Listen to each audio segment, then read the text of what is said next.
Well, hey there. It's great to imagine you. Can't see you, but I can imagine you. Thank you for making the time to be here. My name is Jonathan Foust. Welcome to this webcast. Couple things on deck. A talk from a retreat a couple years back I thought you might enjoy. Before I set that up, a couple quick things. First of all, a thank you to the Insight Meditation Community of Washington for hosting this, and to our producer, Glenn Harrison, for streaming it out to you right now. As well, a big thank you to Rita Moran, our mindful movement leader. If you'd like to join Rita for mindful movement, which will bring you right up to here, you can get that Zoom link on my Facebook page and on my website. Let's see. I've got a newsletter. If you're interested, every couple of months I send out a compendium of talks with my best photography from the last month or two, and there's a weekly option as well. And finally, this is all offered freely so that no one is ever denied access to these practices and teachings. And if you feel inspired to help make that happen, to defray costs and support me in my lavish lifestyle, many, many thanks. So imagine you are on a week-long retreat. 5 days in, silence, no eye contact, no reading, no nothing other than being as present as you can be, bringing yourself back again and again and again. Each day's got another adventure of moving deeper toward a sense of quiet and presence. And the fifth evening, you walk in and you hear this talk. I hope you find this helpful. I'm going to leave it at that. Also, this is just an audio talk, so I've taken some images from a September a few years ago and have those kind of sprinkled as a slideshow through the talk. See if you like that or not. Thank you so much. Enjoy the following talk, and many, many blessings in your practice. Right after I got my master's, my teaching degree, I got a job through a very interesting series of events, teaching in a high school in Albuquerque, New Mexico. And this high school was right at the foothills of the Sandia Mountains. It was a really magical time in my life. I got there, I sold my beat up car, I bought a motorcycle with a sidecar, and I just had a blast. And just as I got this job in such a serendipity way, I also, in a very serendipity way, stumbled into this fellow who had trained a lot of rock climbers. He worked for the Forest Service. And I think he kind of assessed my skills as being better than they actually were. I do not have a typical climber's body. It's more of an arachnid style body. I'm 6'5", big wingspan. And because of my crazy wingspan, I could do some interesting moves on the rocks. A more compact person would do like 3 or 4 moves, and I could do that in one, just by the nature of my my long, lean body. In any case, he put me into some, for me, pretty crazy situations. One of them was doing what's called a traverse, where you're climbing up the rock wall, and then you follow a lateral crack that's kind of somewhat parallel to the ground. And you use these chocks, or these blocks. And so you insert the chalk, into the crack, and then you yank on it and make sure it's going to hold. Then you thread a nylon strap through it, and then you step into that nylon strap. So you put one here, and then one here, and then one here, and you kind of like work your way across. It was very intense and very nerve-wracking. And if you've ever seen the old sewing machines, the ones before they got power, you had to pedal them. So there's something called sewing machine legs, when you're kind of standing in these nylon straps where your feet just start spasming. So my feet are spasming. I'm looking down between my legs about, it looked like 2 miles, but it was maybe 150 feet of air down to broken up rock. It was there that I invented a new climbing move. And I actually quite humbly feel this was a real contribution to the climbing community. I call it the mouth suck, where you are so desperately trying to put your lips to the rock that you stick your lips on the rock and you start sucking so you don't fall. The second invention I came up with is the nostril hang. This is where you hook one nostril over a crag and hope that it'll support your body when you lose your grip. Basically what I'm saying is that when you feel fear, you'll do anything to not let go. Well, my teacher also had a really interesting technique. From time to time, down below where, by the way, he was on the ground and where he was safe, he would at random times just yell, "Let go." And what we were supposed to do is let go, just go into fall. And he said that if you learn how to trust your equipment, you'll be able to recover faster rather than getting paralyzed with fear. And that's what I'd like to talk about a little bit.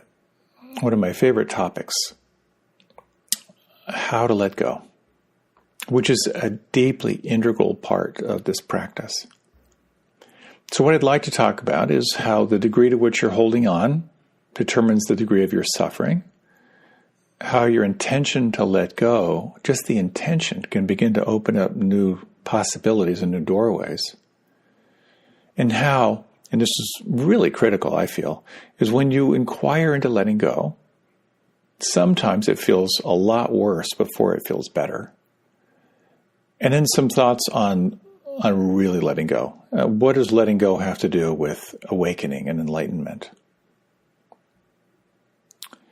You know, as I was thinking about this talk, I kind of looked out into the woods where here in Northern Virginia, the leaves are falling. And then I was getting ready for this talk. I was arranging what's left of my hair. And I thought, oh, this is kind of how it works, you know, letting go. Happens all by itself sometimes. I could give a whole Dharma talk on hair loss. But there is this sense of how, as things change, we have to keep letting go. You know, monks shave their head as a sign of humility and renouncing the world. For me, it's more organic. It's happening all by itself. So, the meditation master, Ajahn Chah, talked about our relationship to letting go. I always love this phrase, which I try to remember, which is not all the time, but part of this practice is, you can think of it as wholehearted, enthusiastic cooperation with reality. Kind of tough when you look in the mirror and like, whoa, what's happening? When I don't practice wholehearted, enthusiastic cooperation with reality, I'm not a happy camper. I get treated to the experience of what's called in this tradition of dukkha. And dukkha is stress. It's the unsteadiness of mind, the kind of unshakable dissatisfaction in life. Ajahn Chah, the great meditation master, when people would talk to him about their suffering, he would just say, you have rope burn. You're holding on to the rope too tight and you have to let go. And I would imagine you have sensed this holding on. The memories that just keep coming back and you just can't quite shake. Kind of the unprocessed stuff that's there. It's all this quality of holding on. And so holding on has got lots of flavors. My favorite word, I think, is clench, because you can feel the holding on inside. You can feel it in your nervous system. But just as the Inuits and the Yupik tribes and those who live in the northern edges of the planet, or the extreme southern edges of the planet, have all these names for snow, we have some names for holding on. So I think of it as the clench, but there's the clamp, the grasp, the clutch, the clinch, the grapple, the grip, the hold, the fasten, the clinging, the snatch, the hook, the contraction, the tightening, the constricting, the cramp, the squeeze, the nab, the snag. You get the idea. We are perpetually in this process of seeing what we're holding on to and sensing if we can let it go or sensing if we can let it be. So we have this essential practice in meditation. And you can say that there are two qualities to it. One of them is noticing what's happening as it's happening. It's concentration. As I breathe in, I'm aware of breathing out. I'm sorry. As I breathe in, I'm aware of breathing in. As I breathe out, I'm aware of breathing out. That's great. As I breathe in, I'm aware of breathing out. Actually, I've spent a fair bit of time there as well. It's called deep confusion. Sometimes in my meditation, I notice as I breathe in, I'm aware of breathing in. As I breathe out, I'm wondering how many years Happy Days ran before it went into syndication. So this is one part of the training. It's attention, it's gathering, it's concentration. But then there's this other element to practice, which is not only noticing what's happening as it's happening, but it's noticing your relationship to what's happening. Noticing the attitude in your mind. The mind moving towards something, the mind pushing something away, the mind kind of getting caught in confusion or muddiness. This is the arising of mindfulness, or as was mentioned on this retreat, the witness. The sense of the witness is your capacity to access non-preferential awareness, non-judging awareness. Think of it like an unblinking eye.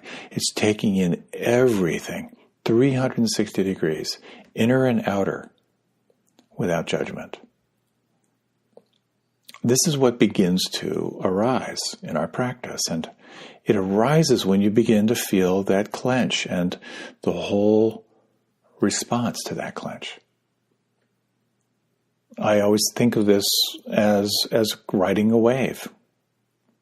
We would often talk about this model back in my ashram days, how you're going along and things are great, things are just fine, lots of equanimity, and then there's this clench. Then there's resistance, and then you begin to feel the resistance level begin to build. It begins to form a wave, and it begins to increase. And as it increases, there's more resistance, there's more concern, there's this sense of there's something wrong, either something wrong with me or something wrong out there. And if we don't have access to the witness, we get off the wave. And there are 5 mind states that we will employ to get off the wave. You'll spin off into anger, judgment, blame, ill will. You'll get off the wave by disassociating, by going into fantasizing, a sense of wanting. You get off the wave by getting caught up in hypervigilance, worry, that restless, agitated mind. You get off the wave by turning off feeling, by moving into sloth and torpor, that downward cycle into depression, like pulling the plug on your energy. You get off the wave by getting paralyzed by doubt, being paralyzed by the ruthless inner critic. These 5 mind states, these classical mind states of anger, judgment, blame, ill will, craving, wanting, desire, fantasy, planning, restlessness, hypervigilance, worry, sloth and torpor, doubt. These are what pulls us away from the here and now. But sometimes when you have the witness, when you can stay present to the clench, to that holding on, to that clinging, the wave will come up and it will crest, and then oftentimes there'll be some kind of a healing crisis. It's like a cry. You feel a strong emotion. It builds, you cry, it releases, and then there's something on the other side. You don't always cry, of course, but there's some kind of a catharsis point. It can feel like a weather system has moved through you, like that grief wave. It comes, it builds, it breaks, and then it gently releases. Sometimes there's an insight, which is part of this whole name of insight meditation. You realize what you're holding on to, but quite often you don't. It's just that something shifted, something moved on. So in this practice, we're learning how to stay with that discomfort. When a wave rises, can you call on that capacity to be the observer, be the witness? Notice how it arises, learning how to stay, but also learning how to let it be and learning how to let go. This is one of the challenges in practice. It takes us right back to the fundamental underpinnings of this philosophy. Stress and suffering happen. If you look closely, you will discover the source. You will discover clinging, attachment, holding on. The third teaching, you can let go. The fourth, there's a path that takes you down this path of increasing your capacity to let go and let be, and to open to greater happiness, greater ease, and even to full awakening. Another model which I have mentioned quite a bit, which I find really, really helpful, really important for me, is recognizing that when you're holding on, there are three qualities of that holding on. And one of them tends to predominate, but they could even be all three. The first one is you're holding on to life itself. You're holding on to your sense of identity. So hanging on to that rock face, looking down between my legs 150 feet or 2 miles, I was holding on to life. I was also holding on to my identity of being a decent climber. The second is kind of the fear of, and holding on to control. It's the fear of losing control. So again, as I'm contemplating all the ways I can keep my body attached to that cliff wall, I was afraid of losing control. The third is losing attention, affection, and love. I was holding on to looking good. I didn't want to be judged by my peers and certainly by my instructor. So when you look at what you're holding on to, it can be a helpful thing. Like, am I holding on to a sense of identity, to a fear of death? And that can be death of body or death of identity. Is there a fear of losing control or a fear of losing attention, affection, and love? And we'll explore this a little more, a little bit later. And so we know we have to let go, but why is it so hard? And I'm struck by this story. It's kind of a horrific little story, but it struck me. This story is from a courtroom. A deeply, deeply disturbed mother of a small child.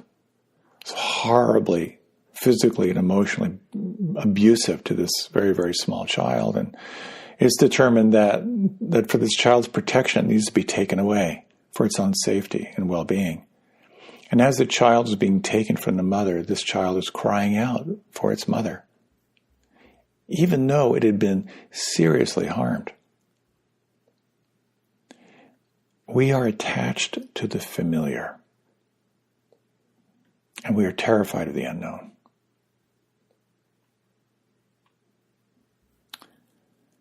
One of my favorite readings speaks directly to one of the core fears that we carry. And as you know, in our practice, we are always bringing our attention back to the here and now, back to the body, because the body only lives in the present moment. The body is our portal to the here and now. This reading, one of my favorites, which I tend to share a lot, it's called Living in the Body by Joyce Sutphin. The body is something you need in order to stay on this planet, and you only get one. And no matter which one you get, it will not be satisfactory. It will not be beautiful enough. It will not be fast enough. It will not keep on for days at a time, but will pull you down into a sleepy swamp and demand apples and coffee and chocolate cake. Body is the thing you have to carry from one day into the next. Always the same eyebrows over the same eyes and the same skin when you look in the mirror. And the same creaky knee when you get up from the floor. and the same wrist under the watch band. The changes you can make are small and costly. Better to leave it as it is. Body is a thing that you have to leave eventually. You know that because you've seen others do it. Others who were once like you, living inside their pile of bones and flesh, smiling at you, loving you, leaning in the doorway, talking to you for hours, and then one day they are gone. No forwarding address.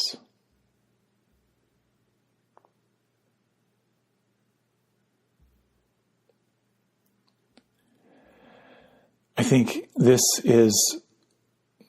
really takes us to the core of this practice. We have to, at some point, let go of the body. We have to let go of the familiarity of this body, even as strange and as changing as it is. Sometimes this practice is described as dying while alive.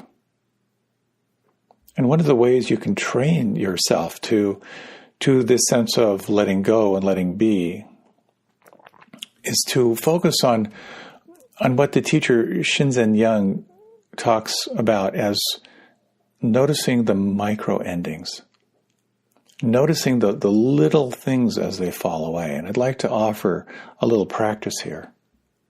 This will be just for a few minutes. If you like, you might close your eyes. And you can take 3 slow breaths.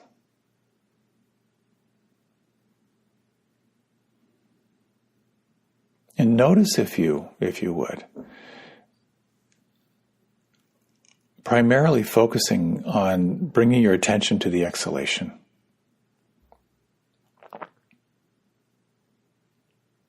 It has been said that each out-breath is a death. Each out-breath is a falling away of the here and now, a dying away, a letting go. And can you just track that movement of the breath out and that moment of stillness after the exhalation is complete?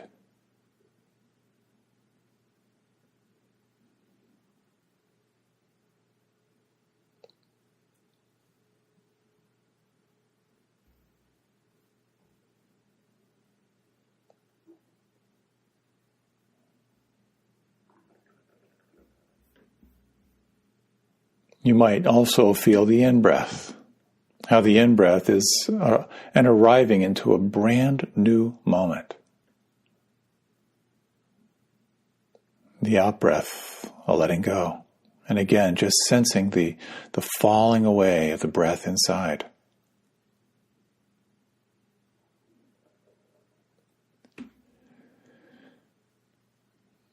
And now you might shift your attention to notice the sounds around you.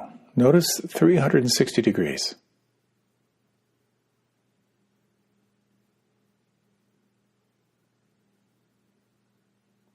Notice the sounds, the closest in, the furthest away.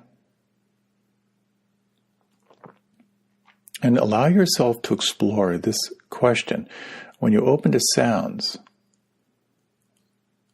what is vanishing right now?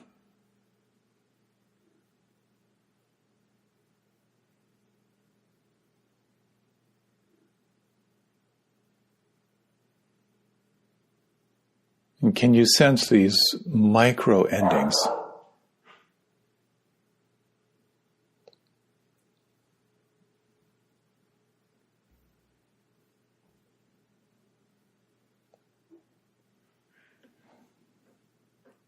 And it might notice, when you notice something has disappeared, you might just mentally note, gone.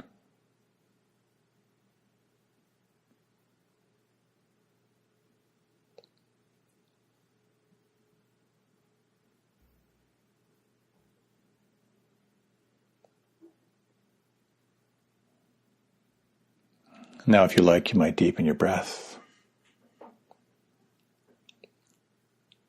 And if you like, you can gently open your eyes. Or remain with them closed. That's fine too. So I noticed there that my dog very conveniently provided some background sound. I'm not sure you could hear that, but I know exactly what she was barking at. Our local Foust was coming by to check out the seeds that had fallen below the bird feeders. Sound is very, very interesting as a meditation tool, because you'll notice when you begin to sensitize yourself to the sounds that there is an arising of sound, and then the sustaining of sound, and then that falling away, and that sense of the space between the sounds.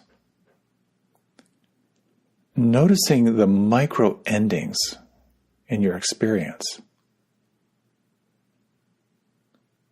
That sense of it's gone. It has a few benefits. One of them is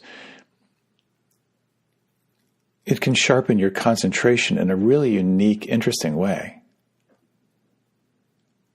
It also opens up a sense of more like sensory clarity, because you're noticing all the distinctions of the sound vibrations. But it also develops this muscle of what we could call inner equanimity. The ability to let things come and the ability to let things go without pushing or pulling. It's one of my favorite elements of sound meditation. You have no control over the sound. All you can do is to let the sounds arise and let them fall away. And of course, we can open and apply that in our lives, and remembering that all things change. Remembering that your levels of stress, of unhappiness, of unsteadiness, of dissatisfaction, of suffering, in all of your relationships and your relationship to life, it's all about your response to change. What you hold on to will result in some form of rope burn. And what you can let go will open into some ease, into some space.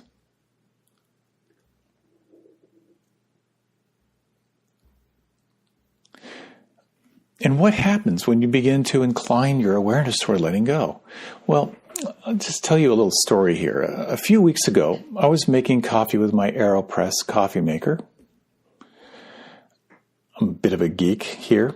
I wasn't really paying attention, and I completely scalded my right hand with just below boiling water. Actually, I had it set for 200 degrees. So 200 degree water on my right hand.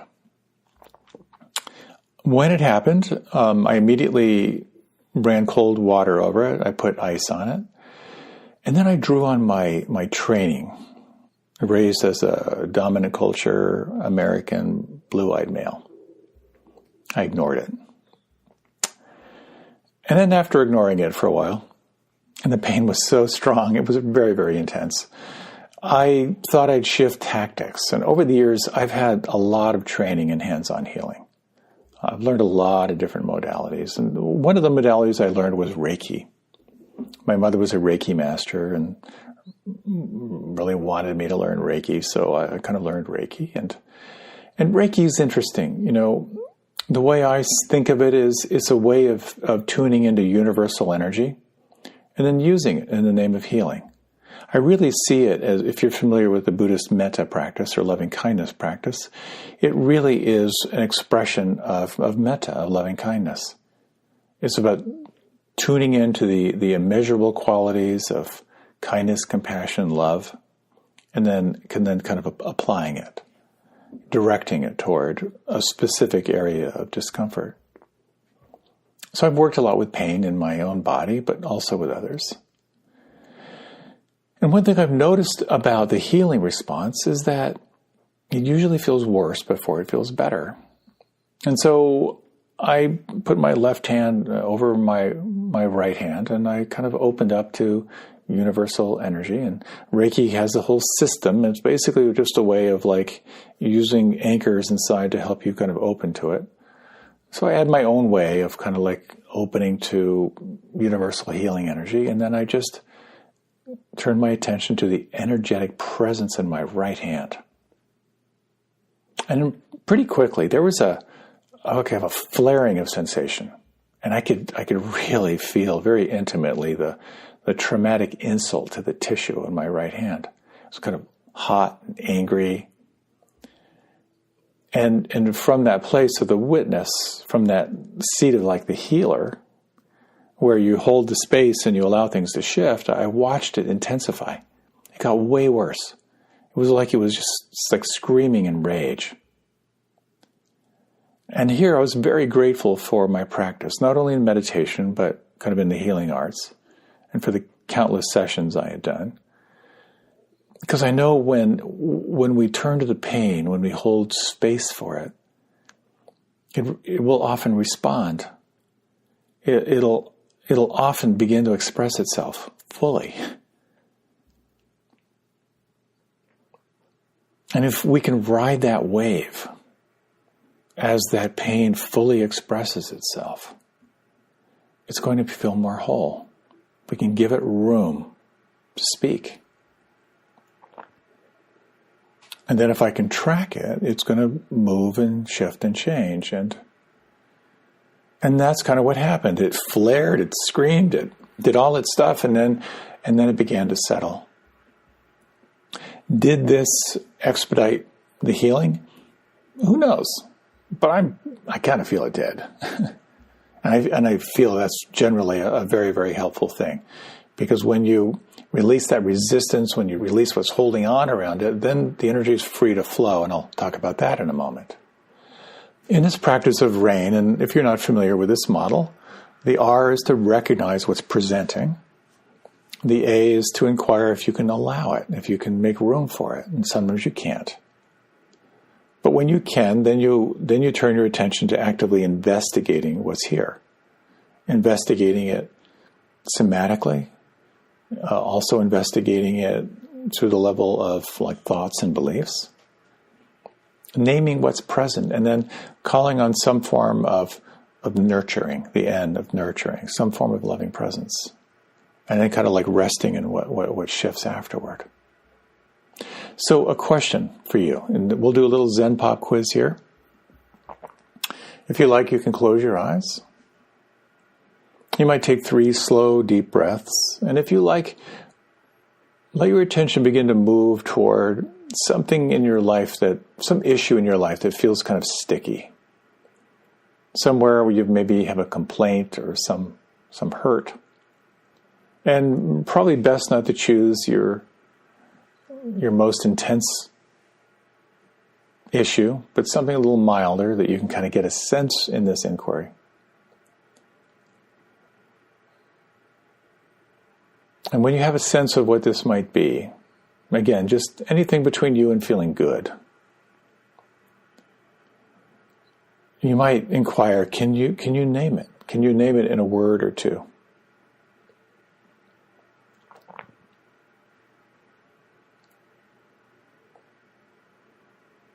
And then just notice, can you allow it? Can you say yes to it? Can you be with it? And if you can, just sense what it feels like inside.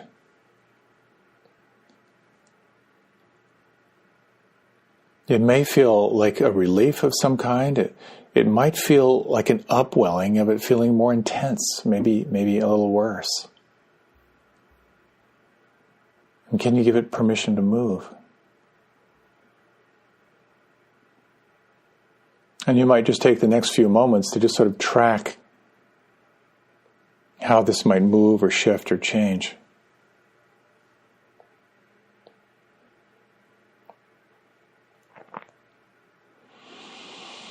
And here you might deepen your breath. And if this wants a little more time, you can make an appointment to let it know that you'll be with it a little more fully later.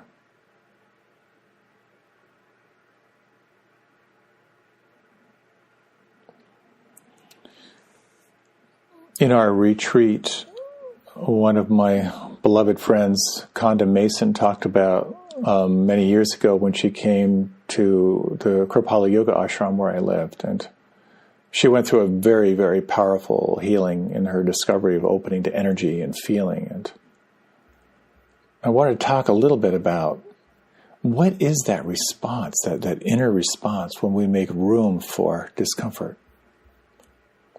The yoga that I was trained in Kripalu Yoga, is very energetic. It's not so much about perfection of the form, but more about the inner experience, about opening to the energy. And so that energy that you're opening into when you're exploring letting go, there's a quality of energy. You can call it life force, you can call it prana, chi, ki, Holy Spirit, organ, whatever. It has three qualities. One quality of energy or life force is that it runs your autonomic system for you. You don't have to think about blinking or producing saliva or swallowing. Your body just does it automatically. It also knows how to heal. So if you break a leg, the basic instruction is set it and rest. And somehow, life force knows how to bring in everything it needs to heal the wound and oftentimes actually make it stronger than it was before. When you get a fever, it's a healing response to move in there and clean out whatever is challenging your system. But there's another quality to this energy, and I like to think of it as how life force is intelligent. It's evolutionary. Maybe it's a little bit of a leap, but it's not for me anymore because I really believe this, that this energy that is healing is also designed to bring you into a greater sense of integration, into a greater sense of wholeness. So if you've ever done a yoga pose, you're put into a posture and you hang out there. You go to where, as we say in yoga, you go to that place where it hurts good. Like it's not pleasant, but there's some inner sense of like, this is actually kind of calling my attention. If I hang out here, I think something pleasant or something wholesome is going to happen. So you go to that place and you hang out there and you be with it. You recognize it, you allow it, you breathe, you investigate, you relax, you nurture it with breath. And then that sense of stagnation, congested energy begins to move. It begins to shift. And then there's this endorphin response. Now the question is, where does it move? Where does it release to? When you free up energy in your system, where does it go? What I posit and what I experience is it tends to go to the next place where it's not flowing. Because that's what it's designed to do. That free-flowing life force that is healing is going to go to where it's not flowing, to where it's stagnant, to where it's congested. So quite often when we do this practice of investigating what's between you and feeling free and kind of riding that wave, there'll be a release, and then guess what? It's going to move somewhere else. Because it's designed to take you into greater and greater sense of wholeness, which means it's going to present to you what needs attention. So there's a very interesting element here about exploring this, because it really demonstrates that you can't muscle your way through this practice. That there's an element here of allowing it to unfold. Just a moment here for some semantics. I wrote someone last week that I was kind of in dialogue with a headache that I had. And I said, and this is what I wrote them, I said, it doesn't seem like I can let this go. So I'm going to my alternative strategy to let it be. So what's the difference between letting it go and letting it be? Some teachers say the words are completely synonymous. Let it go equals let it be. But to me, letting go means there's some sense like it'll never come back. Like if I let it go, I'm done. And that can have a certain, like a kind of an aggressive quality to it. Letting it be is perhaps more nuanced. So you might explore what words resonate best for you. Letting it go or letting it be. But nonetheless, whether you're letting it go or you're letting it be, I think you can make a case that it really comes down to this. Seeing what's there exactly for what it is, naming it, finding a way to access presence, to be with it, finding a way to access what we call loving presence, some form of empathy, kindness, compassion, and then giving it permission to express itself. So what happens when you do this? What happens when you embrace this sense of letting go or letting be? I really feel when you really engage in this practice, this is a practice of deconstruction. You are deconstructing the conditioned self. And someone once said, when you're a little person, when you're a young person, you're a hard drive with no virus protection. So this practice, pointed out by stress, suffering, dissatisfaction, is going to take you back to that programming. And any programming that has to do with I, me, and mine is going to require some attention. And of course, this takes you back, for everyone I've met, it takes you back to the early family patterns that you pick up. And so quite often people will share with me, like, why can't I let this go? And quite often it's so close in. And sometimes you can't let it go. You can't let it be. You can recognize it, but on some level, there's some level of fear. It might be traumatizing. It might flood you or overwhelm you. It might leave you ungrounded. And this is why I always like to point this out. That when you're presented with something in your practice or in your life, and you can feel the cling, the clench, the snag, you really need to ask yourself, can I be with this? Is now the time to make room for this? And listen very, very deeply. Listen somatically to the felt sense of your body.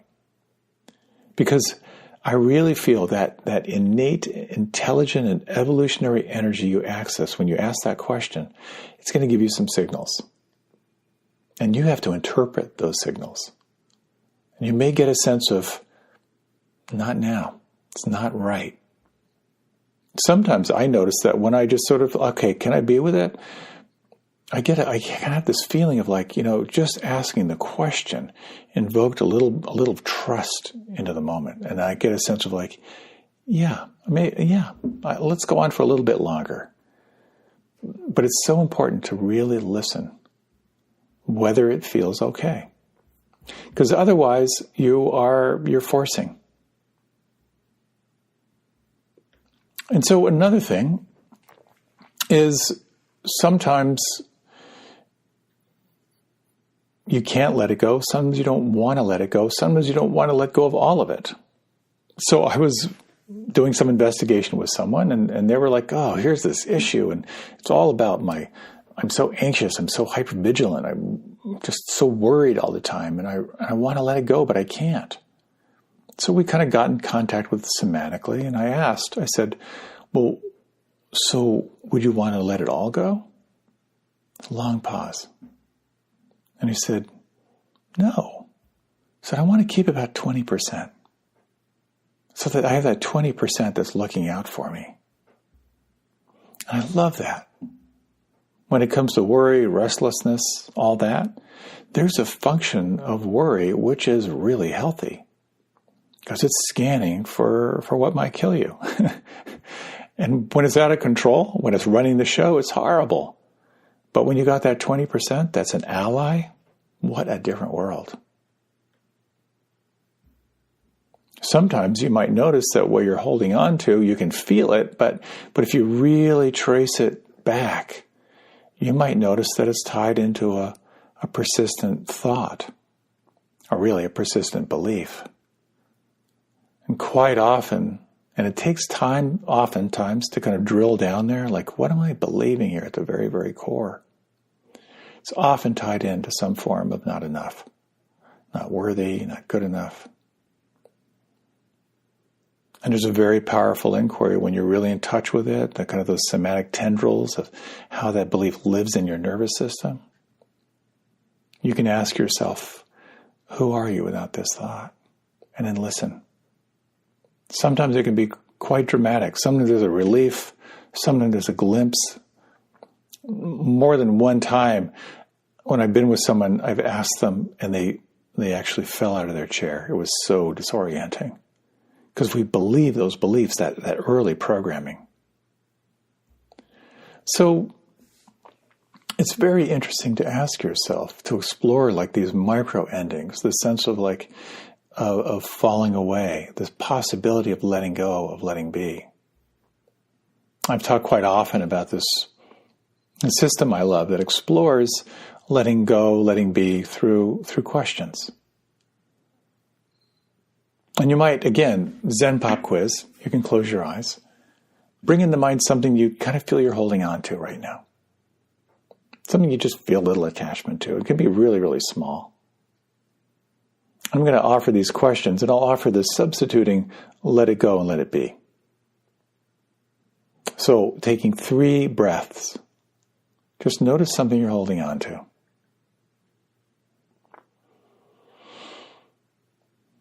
And you can ask yourself now,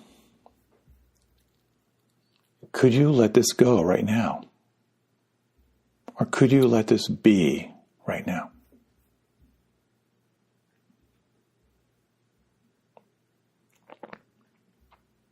If you could let it go, would you? Or if you could let it be, would you?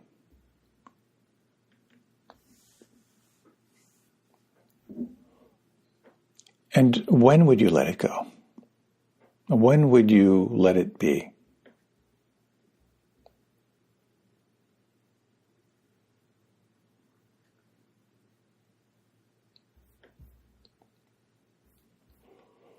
One thing I love about these 3 questions is they help you to sustain attention on this possibility of letting go, of letting be.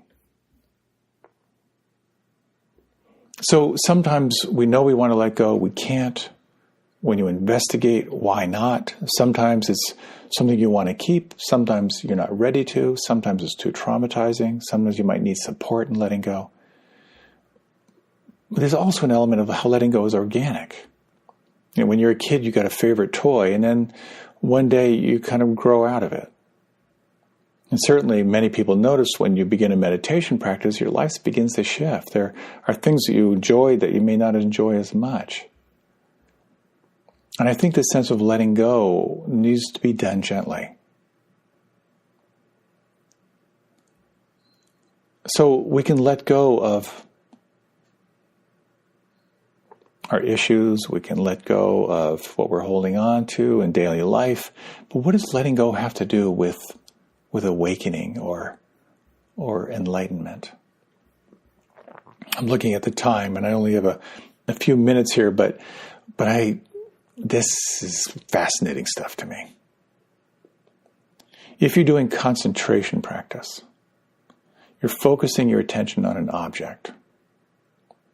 When you notice your attention is on the future, you let go of your future orientation. When you notice that your mind is focused on the past, you let go of past orientation. So there's a sense of letting go of everything other than what you're concentrating on. And if you do that over a period of time, you begin to calm, you begin to arrive.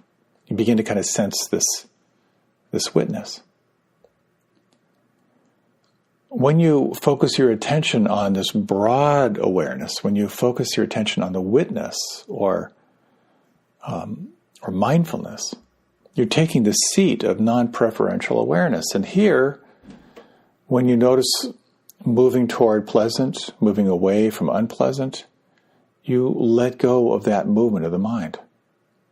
You let go of the inclination of the mind to move toward pleasant, unpleasant feeling tones. You let go of the mind moving into habitual ways of reactivity, and when you do that, over time, you become more and more established in the sense of like awake, non-grasping, non-judging awareness. But then what? And this is where the practice goes very, very interesting, because then you can let go of your anchor.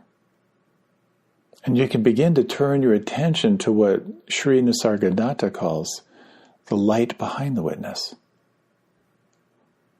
What is it that is aware? And that inquiry takes you into a very subtle place of deep allowing, of deep abiding.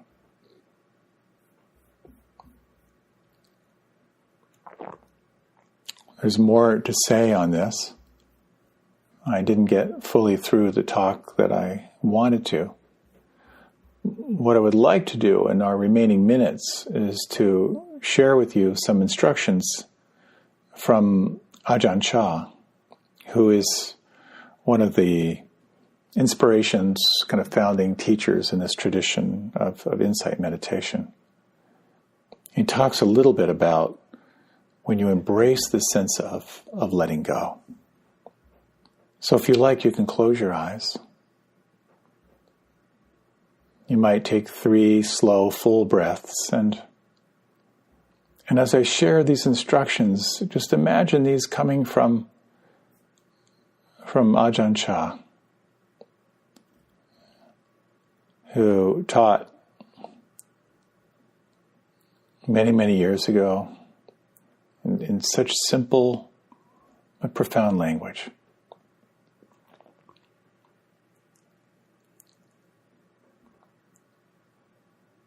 Whatever arises in the mind, just watch it and let go of it.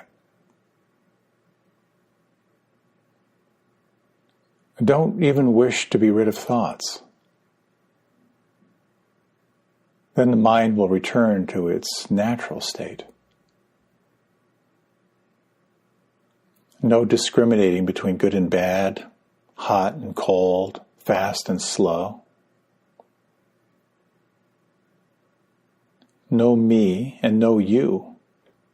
No self at all, just what there is.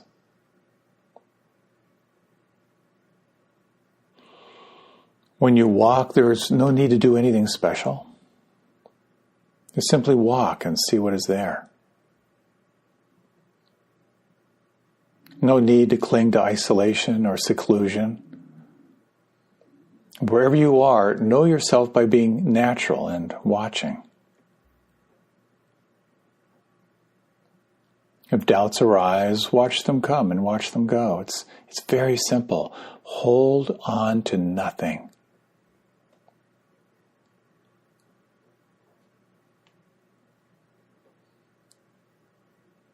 It's as though you are walking down a road. Periodically, you will run into an obstacle. When you meet an obstacle, just see it and overcome it by letting it go. Don't think about the obstacles you've already passed. Don't worry about those you have not yet seen. Stick to the present. Don't be concerned about the length of the road or destination. Everything is changing, and whatever you pass, don't cling to it. Eventually, the mind will reach this natural balance where practice is automatic.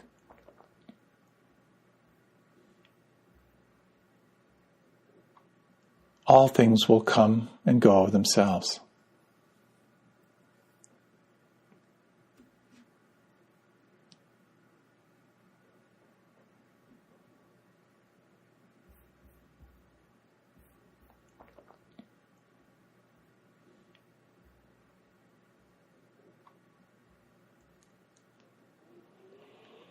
And we'll close with these words from Tilopa. Let go of what has passed.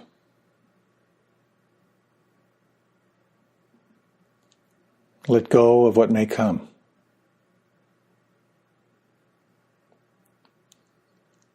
Let go of what is happening now.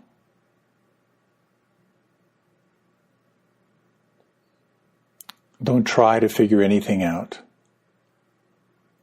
Don't try to make anything happen. Relax. Right now. And rest.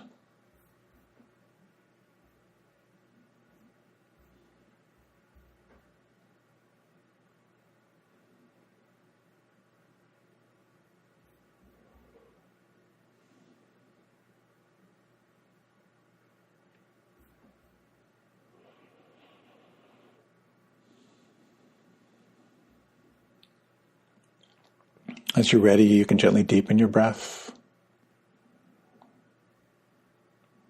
As you're ready, you can open your eyes if you like, or you might like to continue onward. Thank you so much for your time and attention. And best wishes to you in your practice and in all things.